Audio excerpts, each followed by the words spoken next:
that there's a good chance we can make a deal. Mr. President, on Venezuela, can you tell us more about why the airspace above Venezuela should be considered closed? Because we consider Venezuela to be not a very friendly country. They sent millions of people, really, and probably a number in excess of that. And a lot of those people shouldn't be in our country, from jails, from gangs, from drug dealers, from all of the people that came into our country shouldn't have been in our country, causing a lot of problems. Does your warning, And drugs. Does your warning mean that an airstrike is imminent, or should we not read it that way? Don't read anything into it. The New York Times reported that you had a phone call with Honduran. Did you? I don't want to comment on it. The answer is yes. And can you tell us a little bit No, about I can't do that. Mr. Would you President, say it went well? I wouldn't say it went well or badly. you think so? Can you talk a little bit about the strikes and the controversy around Secretary of Defense Pete said? I don't know anything about it. He said he did not say that, and I believe it. So you don't know if there was You're talking about the two men? the second strike to kill the two men. He said he didn't do it.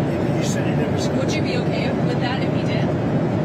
He said he didn't do it, so I don't have to make that decision. Mr. You've made so clear how you want to keep drugs out of the U.S. Right. Can you explain more about why you would pardon a notorious drug trafficker, Well, I don't know who you're talking about. Which Juan one? Romando Hernandez? Well, I was told, I was asked by Honduras, many of the people of Honduras, they said it was a Biden setup. I don't mean Biden. Look, Biden didn't know he was alive. But it was the people that surround the Resolute desk, surround Biden when he was there, which was about very little time. And the people of Honduras really thought he was set up and it was a terrible thing. He was the president of the country.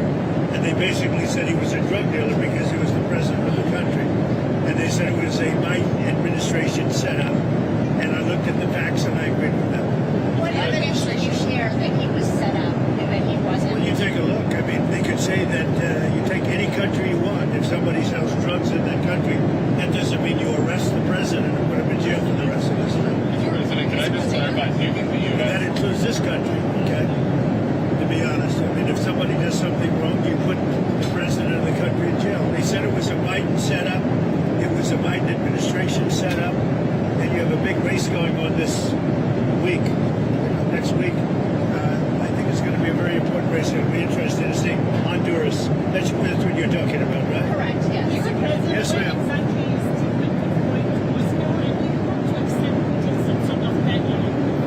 Well, what is the second part of your question?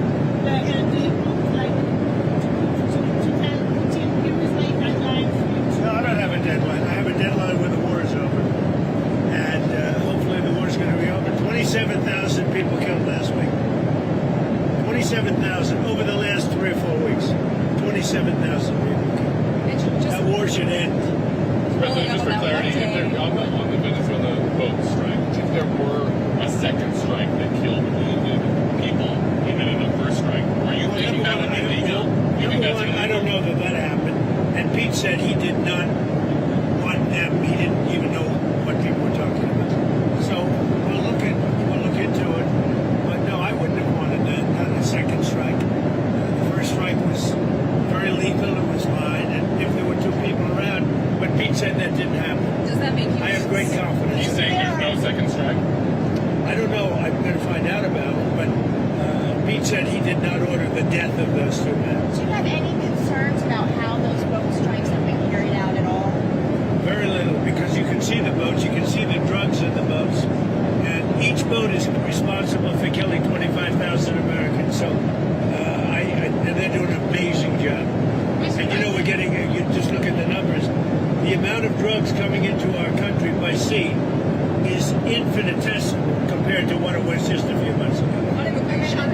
And each boat, think of this, each boat on average is responsible for the death of 25,000 Americans. On immigration, your administration made a lot of moves throughout the last few days after we know that Afghan national is the suspected shooter of these National Guardsmen.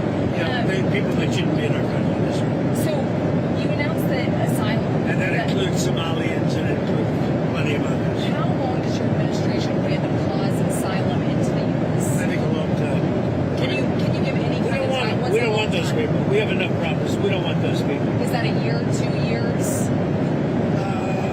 No time limit. And then But it could be a long time. you said that. We don't want those people. You understand that? I understand. You understand it? I understand. Who are you with? I'm with News Nation. Okay, News Nation. News Nation. Great. Thank Let me you. just say you something. We don't want those people. Does that make sense? You know why we don't want them? Because many of them are no good, and they shouldn't be in our country. What do you mean by those people? Can you The people clarify? from different countries that are not friendly to us, and countries that are out of control themselves. Countries like Somalia that have virtually no government, no military, no police. All they do is go around killing each other. Then they come into our country and tell us how to run our country. We don't want them. Are you talking? How Are you many talking? countries roughly? You gotta talk up. She said how many countries? Is there a list? Well, I guess we gave you 19, right? Okay. There's probably more than that. Is that what you mean when you mean third world countries? Those 19. No, I don't think they're all third world, but in many cases they are third world. They're not good countries. They're very crime-ridden countries. They're countries that don't do a good job. They're countries that don't register from the standpoint of success. And we frankly don't need their people coming into our country telling us what to do. And you talk about And I'm talking about denaturalization. like Somalia, where you have a congressman goes around telling everybody about our Constitution, and yet she supposedly came into our country by marrying her brother. Well, if that's true, she shouldn't be a congressman, and we should throw her the hell out of our country. Off of that, in that same post, you mentioned Tim Walz, and you called him what many Americans do find inoffensive or retarded.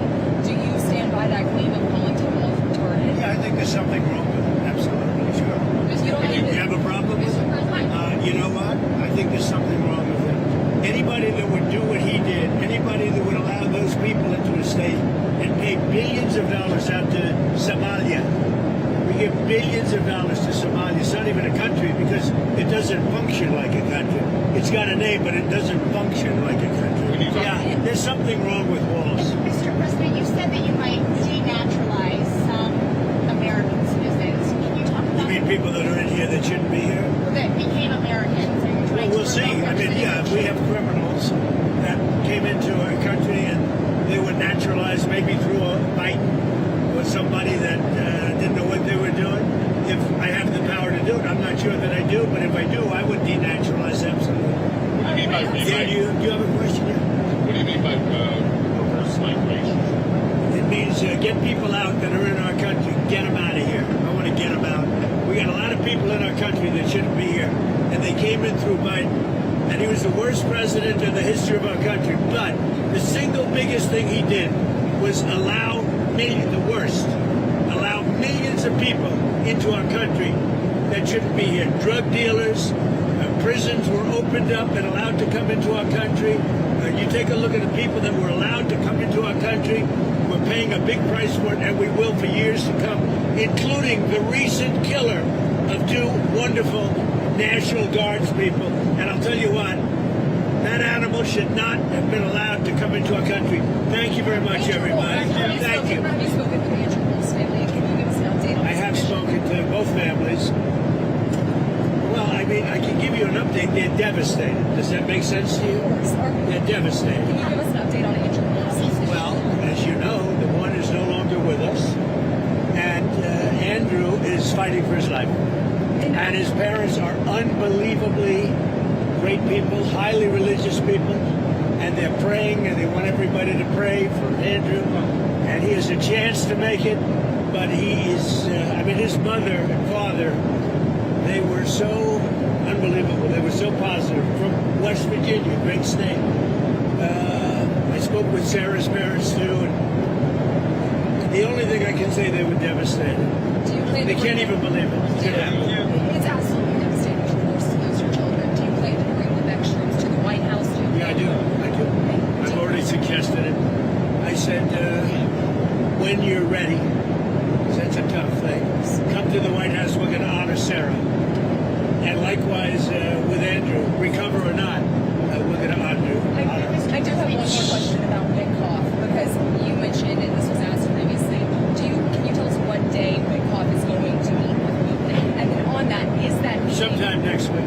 Okay, you don't have it. Is it early next week, late next week? Sometime next week. And can you... President, on health care, because it's so important to so many Americans. You know, one of the reasons that healthcare just did with favored nations. You're going to have drug prices coming down 500, 600, 700% because of me. You wanted In to other words, we're going to have the lowest drug prices, tied for the lowest drug prices anywhere in the world. It's called favored nations, and you don't talk about it. It's probably the biggest thing to happen in medicine in the last 100 years, and it can have a huge impact, positive impact on pricing for healthcare. Are you any What closer about- on okay, Fed what about decision extending on these- picking a new Fed chair? Are you any closer on that right now? I know who I'm going to pick. Tell us. Kevin Hassett? I'm telling you, we'll be announcing it. Thank you very much, everybody. Thank you, Mr. President. This is a rocky It's flight. a rocky one. We're going to get out of here before something happens. They asked about my MRI. MRIs are very... Governor Walz asked you to release the MRI records. Will you tell us what it was Governor for? Walz, you mean the incompetent governor? So if they want to release it, it's okay with me to release it. It's perfect. What was the What were they It's like my phone call where I got impeached. It's absolutely perfect. So if you want to hear about it or if you want to release it, you want to have it released. Yes, News Nation, failing News Nation. Oh, sorry, not failing. News Nation is doing lousy, by the way. But if you want to have it released, I'll release it. Please, can you tell us what they were looking at? For what releasing? No. What part of your body was the MRI looking I at? have no idea. It was just an MRI. What part of the body? It wasn't the brain because I took a cognitive test and I aced it. I got a perfect mark, which you would be incapable of doing. Goodbye, everybody. Thank You you, too. Mr. President.